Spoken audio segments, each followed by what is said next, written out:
Ever since the Revolution, when muskets were the steady companions of Continental Army riflemen, efforts have been made by the United States government to continuously improve the performance of military firearms. In 1777, the first official muskets were built in Springfield, Massachusetts. Only accurate to about 50 yards, their limited range challenged weapon makers to develop a firearm that could be more accurate at much greater ranges. In 1841, a rifled musket, popularly known as the Mississippi rifle, became the first percussion-designed firearm. That breakthrough led 10 years later to a weapon that could hit a target out to 300 yards, the mini-ball rifle, which was made famous during the Civil War. The breech-loading metallic cartridge rifle that became known as the 4570 was adopted in 1873 and became the official issue of American soldiers during the Indian Wars.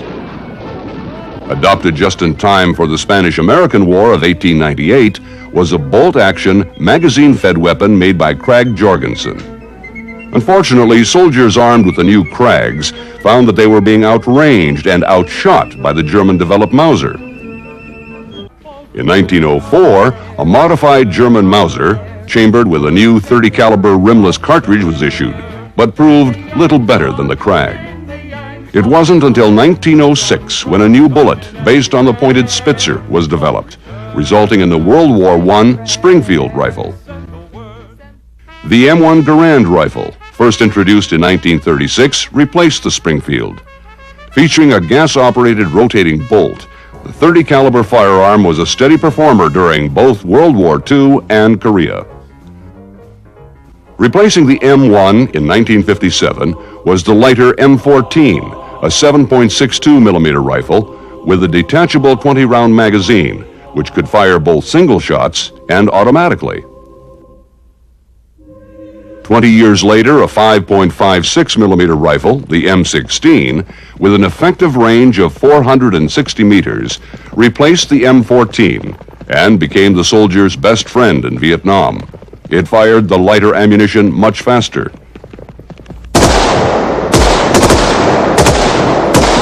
In its second improvement, the M16A2 now has an effective range of 550 meters, making it one of the world's most effective combat rifles.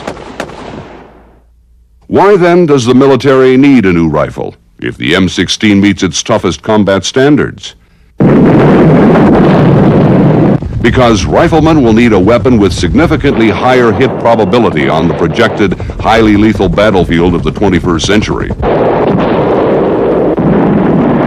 Rifle effectiveness in combat is poor because targets are hard to find, aim at, and hit, especially when the shooter is exposed to life-threatening conditions. Thus, one way to significantly improve marksmanship is to improve the rifle. So, new evolutionary technologies must be examined today to meet tomorrow's needs. Under static test conditions, the M16 can hit a target the size of a kneeling man 100% of the time to ranges beyond 300 meters. Even at 700 meters, the probability of hit per trigger pull is greater than 60%. Even in an unstressed environment, when the M16 is placed in the hands of a shooter, its performance drops considerably beyond 100 meters. In the Army Standard Record Fire Course, the probability of hitting targets at 300 meters is less than 70%. Under the added stress of combat, the military projects a much more significant drop-off in effectiveness, with only a 10% chance of hitting a 300-meter target. To meet this challenge, the Defense Department has begun an intensive search for a weapon technology that will at least double the effectiveness of the rifleman in combat. The Army, acting as the lead agency in the Defense Department's Joint Service Small Arms Program, has contracted with 4 of the world's leading weapon designers to explore new technologies. One way to increase hit probability is to fire more than one projectile per trigger pull. If the dispersion of these projectiles can be controlled to compensate for aiming error, the probability of at least one hit will be significantly increased. All four advanced combat rifle concepts incorporate multiple launch systems.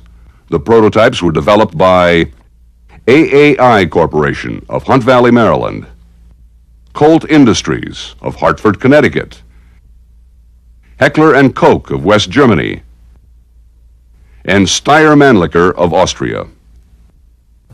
AAI's prototype fires 3 distinct rounds in a high-rate salvo burst.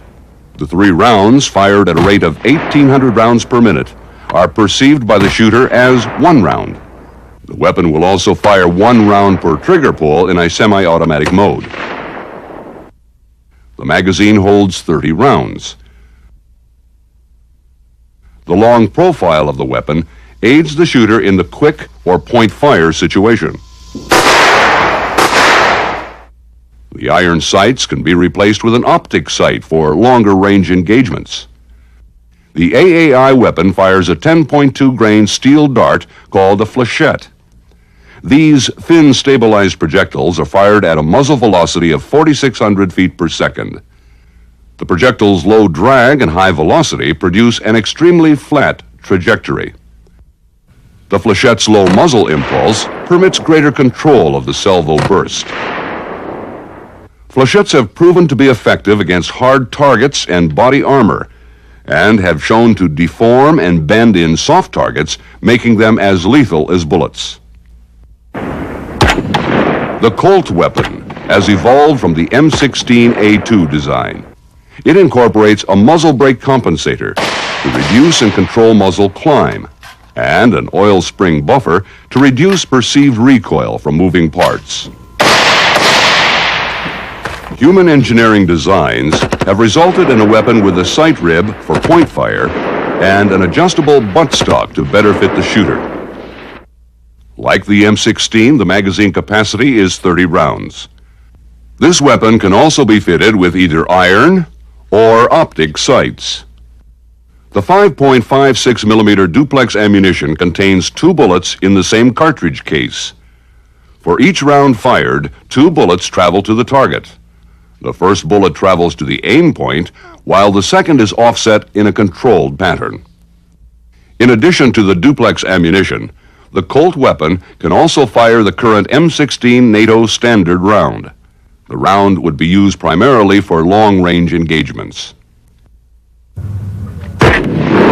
The Heckler & Koch prototype, like the AAI, fires a 3-round salvo burst. From there, the similarities end.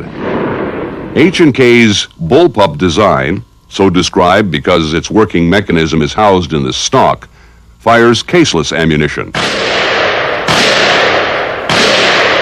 By eliminating the extraction cycle, it can fire a salvo burst at a rate of 2,100 rounds per minute. The weapon also fires single shot or fully automatic at 400 rounds per minute. The mechanism consists of a rotating chamber and a recoiling system that delays the recoil until after the 3rd bullet has left the muzzle. The single-row magazine located on top of the weapon holds 45 rounds. The sighting system consists of a dual-power integral optic sight. Its caseless ammunition weighs half as much as the M16's and is 40% smaller, a significant benefit to the rifleman. The round consists of 1 solid block of high ignition temperature propellant with a bullet inside. H&K's weapon and ammunition, with the exception of the optic sight, is identical to the G11 rifle being tested by the German government.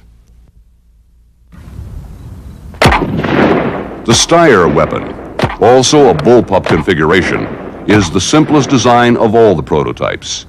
Its cylindrical plastic-cased flechette ammunition is fed in a straight line from the magazine into the chamber, which rises to the firing position.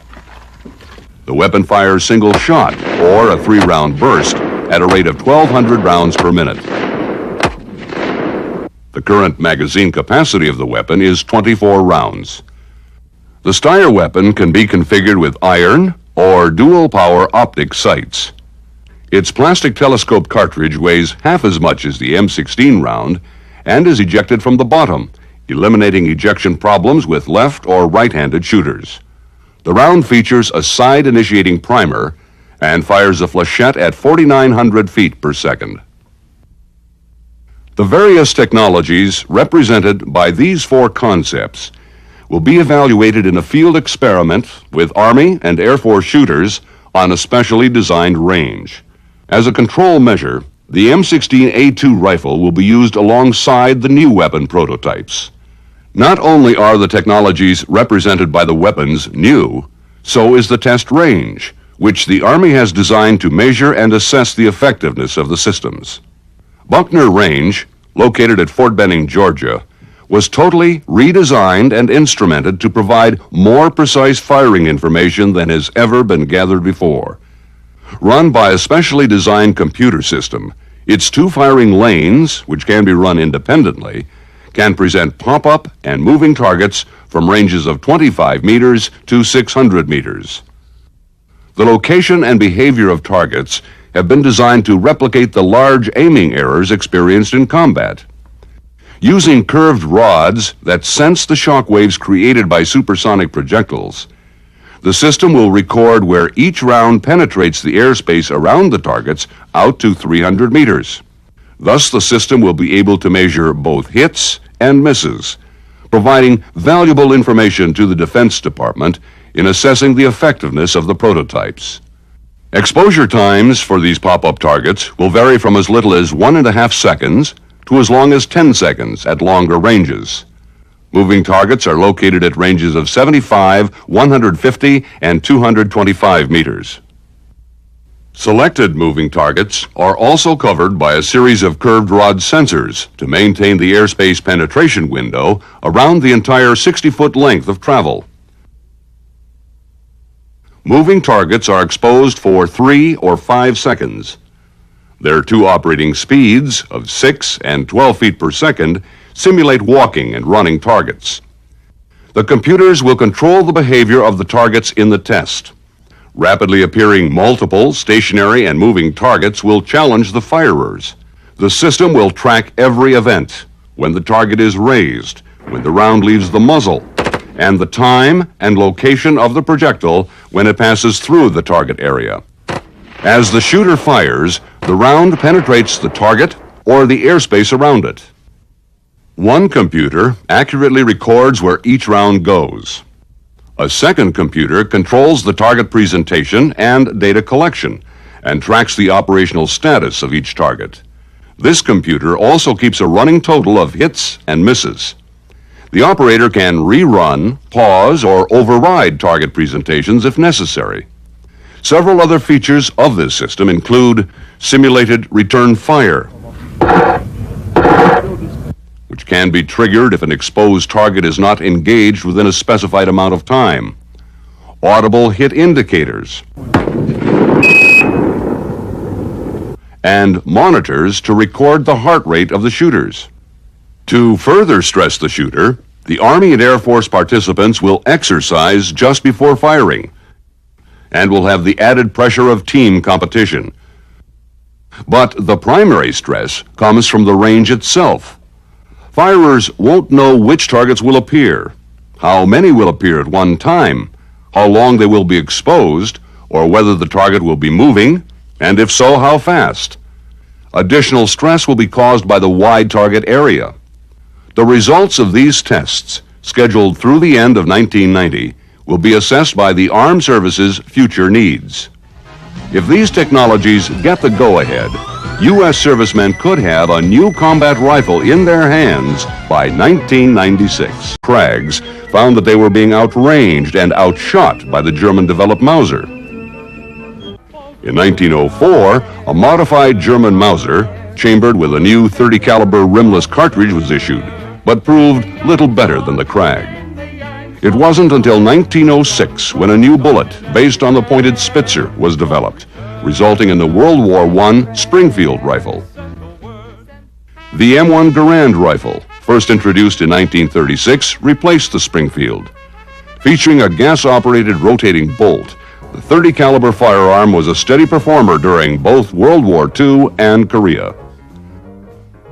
Replacing the M1 in 1957 was the lighter M14, a 7.62 millimeter rifle with a detachable 20-round magazine, which could fire both single shots and automatics. Their limited range challenged weapon makers to develop a firearm that could be more accurate at much greater ranges.